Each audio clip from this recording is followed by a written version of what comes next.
Hi guys, मैं हूं Shantanu and the much awaited war 2 का ट्रेलर फाइनली ड्रॉप हो चुका है। Now to be extremely honest with you guys, ये ट्रेलर देखने के बाद on one hand I feel extremely frustrated and on the other hand मुझे ऋतिक के लिए बहुत बुरा लग रहा है। तो इस वीडियो में मैं आपको बताऊंगा कि इस 2 मिनट 35 सेकंड के लंबे ट्रेलर में क्या क्या चीजें मुझे अच्छी लगी और क्या क्या चीजें इस ट्रेलर में एब्सोल्युटली अनएक्सेप्टेबल हैं 2025 के सिनेमा स्टैंडर्ड्स के हिसाब से। तो आगे बढ़ते हैं और शुरू करते हैं वॉर 2 के ट्रेलर, ऑफिशियल ट्रेलर का ब्रेक डाउन इन ऑनेस्टली से।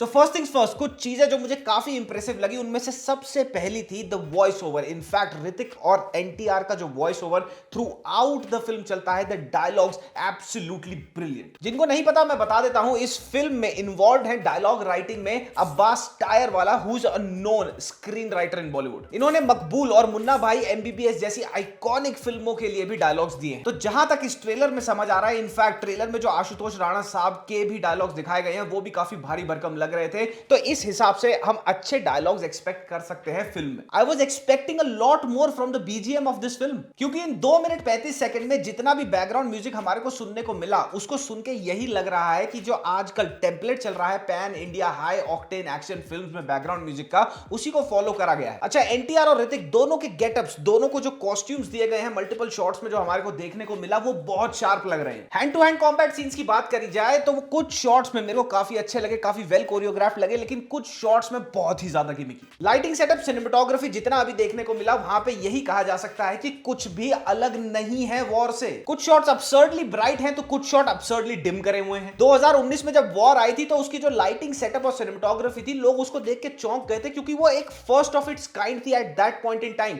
लेकिन पिछले 6 सालों में बहुत सारी चीजें बदल गई हैं, विच मेक्स मी वंडर कि भैया वाईआरएफ अभी भी वहीं अटका हुआ है। पठान और टाइगर 3 का ट्रेलर अभी भी जाके देख लो यूट्यूब पर, वहां पे भी तुम्हारे को लाइटिंग सेटअप ऑलमोस्ट आइडेंटिकल ही लगेगा इससे। The entire CGI and VFX work, teaser में तो दिख ही गया था कितना खराब और शॉर्टी होने वाला है, लेकिन ट्रेलर में ये बात पुख्ता हो गई देखने के बाद कि इनका सीजीआई और VFX work completely Ajaz Khan छाप है। The most embarrassing thing in the entire trailer was this shot. पूरे के पूरे शॉट में जूनियर एनटीआर के गले के नीचे की बॉडी सीजीआईड है कंप्लीटली। मतलब इधर उधर टचअप समझ आते हैं, हर कोई करता है, लेकिन पूरी का पूरा धड़ ही सीजीआई कर मारा। सिनेमेटोग्राफी और कलर पैलेट्स के नाम पे आधे से ज्यादा शॉट्स में सेपिया फिल्टर आता है ना, वो लगा रखा है। ये सेपिया फिल्टर, ये शॉट सेपिया फिल्टर। सनडाउन या सनराइज का कोई शॉट दिखाना है तो सेपिया फिल्टर लगा दो, येलो येलो हो जाएगा, हेजी हेजी लगेगा, वाइब बन जाएगी। वाईआरएफ की मोटी बुद्धि में ये बात कब आएगी कि स्पेशली ऐसी action, high octane high budget action फिल्मों के लिए जो रियलिज्म होता है वो बहुत मैटर करता है। सारे का सारा सीजीआई और वीएफएक्स वर्क पहले तो टीजर में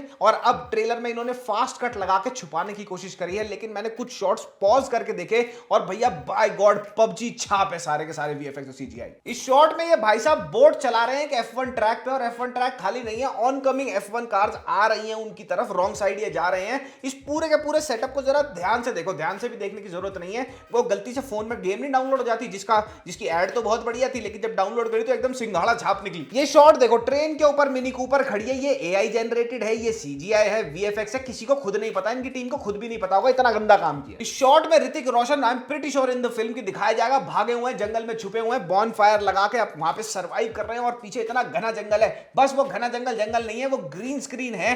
अबे तुम यार खंडाला चले जाते, वहां पे बारिश के मौसम में कोई शूट कर लेते, इतने सारे घने जंगल है वहां। इस शॉट में ऋतिक की गाड़ी ट्रेन की पटरी पे है और उसको ड्रैग करती हुई, टी ड्रैग बोलते हैं इसको, ड्रैग करते हुए ले जा रही है ट्रेन। और भाई इसको देख के तुम्हारे को लगता नहीं इन्होंने क्या सेटअप लगाया होगा, क्या सेटअप लगाया होगा। 50-50 रुपए के 3 इंटर्न हायर करे, उनको समोसा पैटी और एक जलेबी खिला दी और उनको बोला जो मन करता है करो, तुमने गेम खेली है ना, वो लगा देना इसके अंदर जैसा भी है। बाय गॉड पूरा शॉट देख के मेरा मन करा अंदर से rest in peace VFX CGI, फिर मिलेंगे पता नहीं कब। ये शिप को देखो जरा यार, देखो इसको, मतलब मोबाइल गेमों में ज्यादा रियलिस्टिक चीजें आने लग गई हैं आजकल। हर चीज जहां पे रियलिज्म बहुत ज्यादा मैटर करता है, वहां पे बहुत ही पुअर वीएफएक्स और सीजीआई जॉब करी गई है, और वो छुपाए नहीं छुप रही। अच्छा, वीडियो में आगे बढ़ने से पहले अगर तुम्हें भी फिल्म मेकिंग से प्यार है लेकिन समझ नहीं आ रहा कहां से शुरुआत करनी है, तो मेरे लिए तुम्हारे पास कुछ है। लेवल अप, इंडिया की सबसे बड़ी फिल्म मेकिंग कम्युनिटी, आपको world class film making education देती है एक अफोर्डेबल और एंगेजिंग मैनर में। लेवल अप लोकेश कनकराज, कार्तिक सुबराज, नेल्सन और रवि बसरूर जैसे और भी काफी लोगों के साथ जुड़ चुके हैं to provide you high quality film making knowledge that you will not be able to find anywhere else. और अभी ये एक प्रोग्राम लेके आए हैं जिसका नाम है the breakthrough film maker programme. ये एक 3 महीने का live and online film making programme है पावर्ड बाय सोनी। इस प्रोग्राम में आपको स्क्रीन राइटिंग से पोस्ट प्रोडक्शन और मार्केटिंग तक पूरा फिल्म मेकिंग का प्रोसेस सिखाया जाएगा with practising film makers as your mentors. ये प्रोग्राम सिर्फ वीकेंड्स पे कंडक्ट किया जाता है ताकि working professionals, businessman and students अपने करियर के साथ साथ अपना पैशन भी फॉलो कर सके। यहाँ पे आपको ऐसे मेंटर्स सिखाएंगे जो 2.0, सुपर डीलक्स, वारिसु, पाथुथला और कई सारे नेटफ्लिक्स प्रोजेक्ट्स पे काम कर चुके हैं। लेकिन इनके बैच साइजेस बहुत स्मॉल रखे जाते हैं ताकि हर एक अटेंडी को पर्सनल अटेंशन मिल सके। इसीलिए इसके फाइनल सिलेक्शन प्रोसेस से पहले एक इंटरव्यू भी है जिसमें से सिर्फ 10% लोगों का चांस लगता है। तो अगर आप भी फिल्म मेकिंग के लिए पैशनेट हैं तो अभी जाके अप्लाई करें। और हाँ, अगर आप मेरा लिंक यूज करोगे तो आपको प्रेफरेंस मिलेगा एडमिशन प्रोसेस में। लिंक आपको पिन कमेंट्स और डिस्क्रिप्शन बॉक्स में मिल जाएगा। अब बढ़ते हैं आगे। सेपिया टिंट लगा लगा के थक गए, मन सा उब गया, वाइब नहीं आ रही अब, तो वहां पे बाकी के शॉट्स में लगा दो ब्लू कलर का या फिर ग्रे कलर का कोई टिंट लगा दो यार। अच्छा, आपने भी नोटिस किया होगा कि बहुत सारे शॉट्स के अंदर ऋतिक ब्राउन कलर का दिख रहा है, मतलब उसका स्किन टोन वो नहीं है, स्प्रे टैन किया हुआ है उसके ऊपर। फिल्म मेकर सोचते हैं कि बम धमाके इतने रियलिस्टिक दिखें कि भैया जब थिएटर में आप देखो तो बड़ा जबरदस्त एक्सपीरियंस आए।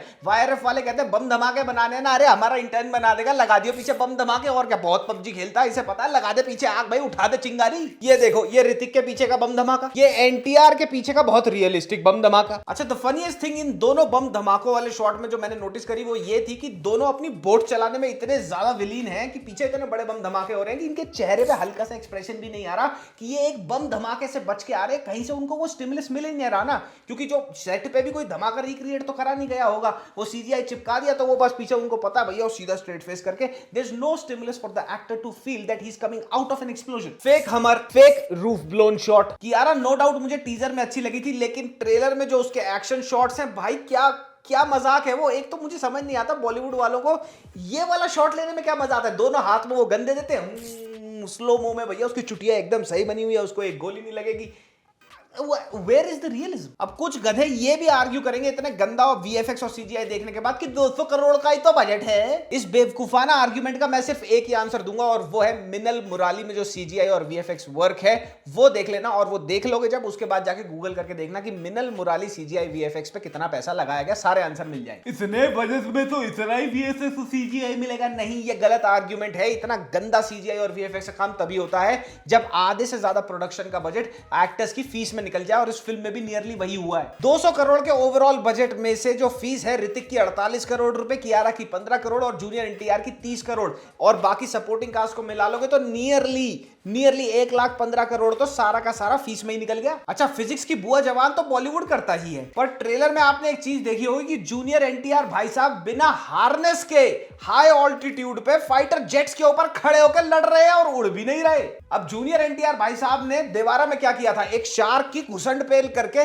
थूत चौड़ी कर दी थी, तो इस फिल्म में तो कुछ भी नहीं करना है। इसमें तो हाई ऑल्टीट्यूड पे एक फाइटर जेट पे खड़े होके बिना किसी हार्नेस के, इतनी जबरदस्त ग्रिप स्ट्रेंथ तो होगी ना, गाल खींच दिए थे उसके, कर दिया था शार्क को देवारा में, तो यहां पे उन्होंने ग्रिप स्ट्रेंथ से ऐसे पकड़ी तार और वहीं से विंड वेलोसिटी के अगेंस्ट ही तो जाना है, तो कोई भी चला जाएगा। देवारा भाई साहब है, घुमा के लात मार दी, यही होता है। इस रैकिंग बॉल वाले शॉट में क्या अकल लड़ाई है इन्होंने, शिप की हाइट से रैकिंग बॉल से वो नीचे कूद रहा है, अबे घुटने की कटोरियां चटकेंगी नहीं, बाहर निकल आएंगी घुटनों से। अबे एक्शन कोरियोग्राफ करते हुए थोड़ी तो शर्म रखो। एक तरफ किल जैसी फिल्में आ रही है जहां पे इतने छोटे बजट में इतना रियलिस्टिक एक्शन दिखाया गया, और ये 200 250 करोड़ में आग लगा देते हैं और बेसिक फिजिक्स की मैयत देते हैं। ऋतिक और जूनियर एनटीआर के ये वाले शॉट्स टीजर में भी दिखाए गए थे। अब जैसे इन शॉट्स में देखने से पता लग ही रहा है कि ये दोनों एक आइस केव के अंदर लड़ रहे हैं, ठीक है, और पूरा का पूरा जब आप शॉट को पॉज करके देखोगे, आइस केव्स तो नकली है ही है, पीछे एक स्नोमोबाइल पड़ी हुई है, वो भी इतने गंदे तरीके से लगा रखी है इन्होंने ग्रीन स्क्रीन पर कि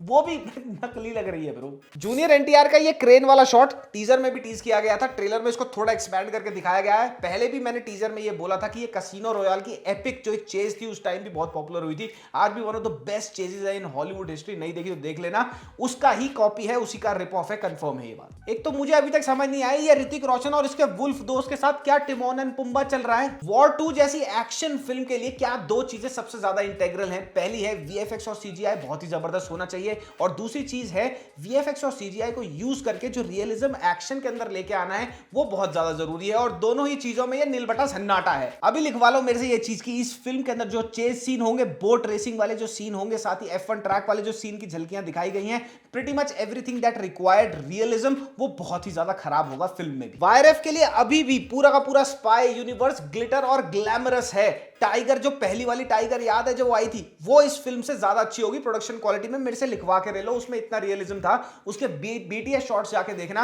उन्होंने पूरे ट्रॉलीज और क्रेन्स लगाए थे, कैसे सलमान भाई ने स्टंट्स अपने आप करे थे, बहुत सारी चीजें थी उसमें जो आज भी इस पूरे के पूरे यूनिवर्स की रीसेंट फिल्मों से बहुत आगे है प्रोडक्शन क्वालिटी में। एक तरफ ये लंड ढोला स्पाई यूनिवर्स है और दूसरी तरफ एक्चुअल स्पाई और एस्पियोनाज हमारे को देखने को मिलेगा धुरंधर में। I can not wait for that film. अब सबने ट्रेलर देख लिया है, let's be honest with ourselves कि ऐसा क्या हमने अलग देख लिया इस ट्रेलर के अंदर जो ऑलमोस्ट हमने पठान में या फिर टाइगर 3 के ट्रेलर में नहीं देखा था। The treatment of every film in the universe is same when it should not be that. Film की कहानी की जहां तक बात करी जाए तो टीजर में बहुत अच्छी तरह कंसील करी थी इन्होंने कहानी, लेकिन ट्रेलर में इन्होंने मुझे लग रहा है काफी ज्यादा बता दिया, क्योंकि इन्होंने ये चीज क्लियर कर दी कि दोनों ही इंडियन आर्मी से बिलोंग करते हैं, दोनों ही सोल्जर्स हैं, तो बेसिकली इंडियन वर्सेस इंडियन होगा यहाँ पे, कोई भी पाकिस्तान का एंगल शायद अब नहीं है, which is a relief. But then again ये बताने की जरूरत नहीं थी ट्रेलर में, मुझे लगता है। वही ये घिसा पिटा सा out of place spy universe में ग्लैमरस गाना होगा जहां पे लड़की बिकिनी में होगी, ऋतिक रोशन अपने एब्स दिखाएंगे और भैया सब अपने घुंघरू छनकाएंगे, बस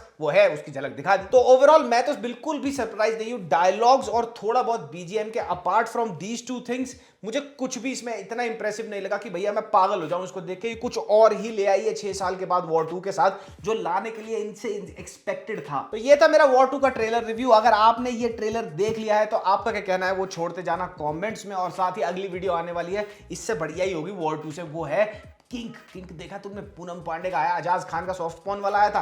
पूनम पांडे ने कहा अरे अजाज तू आगे कैसे निकल गया, मैं लेके आऊंगी शो। भैया वो शो में क्या हो रहा है उसका रोस्ट आ जाएगा प्रोबब्ली इस वीकेंड, नहीं तो फिर अर्ली नेक्स्ट वीक। तब तक के लिए मामा मियां लजाने पप्पी, बाय बाय।